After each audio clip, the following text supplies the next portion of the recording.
Like, hey everybody, it's 8-Bit to the Future here to talk about the current state of the Nintendo Switch in 2018.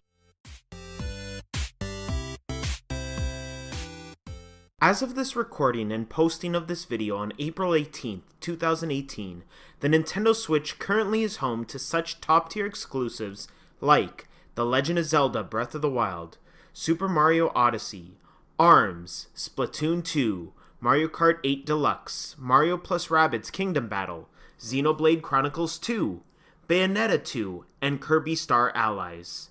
For a system that has only been on the market for a little over a year, it is super impressive as it doesn't even take into account a plethora of excellent third-party and indie titles. So, if you are on the fence about getting the Switch, rest assured you will have plenty of options that cater to even the most pickiest of gamer. But what about those of us who have had the system since launch? Is the gaming river starting to run dry for us? The answer here is not as clear-cut, with it being both yes and no. I personally have used this time, which we can all agree is a slower time in terms of releases, to play some titles that I missed because they had been buried by some of the titles I mentioned earlier, or just didn't get time to playing them before. I was able to experience one of the greatest 2D platformers of all time in Celeste, and I'm currently playing through the skillfully put together Shovel Knight. So yes, my Switch gets plenty of use, not to mention still going online to play ARMS and Mario Kart on a regular basis. But I do admit that the future has me a little concerned. Bayonetta 2 and Kirby Star Allies have been the biggest releases of the year so far, one being a port and the other catering towards a younger audience. The only real new exclusive that has a confirmed date is Mario Tennis Aces, unless of course you count Nintendo Labo.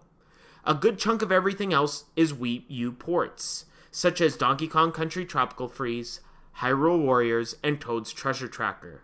Or even third-party ports of older games such as Okami, Crash Bandicoot, Payday 2, South Park Fractured Butthole, and so on. Even Super Smash Bros., which is confirmed for 2018, will most likely come out late this year, and it is still not confirmed if it's a new game or another port with added characters. So the current state for the Nintendo Switch is a very weird one, but it has definitely helped Nintendo with a successful start to this generation. By almost overloading the first year, it made early adopters satisfied and entices those who are on the fence on getting the system today. Plus, with teases of Pokemon, Metroid, and Smash on the way, it makes the system even more enticing. The problem is that dry spells for extended periods of time is one of the reasons why the Wii U failed. Game announcements are great, but in my opinion, a constant flow of releases is better in the long run than having strong periods mixed with weak ones.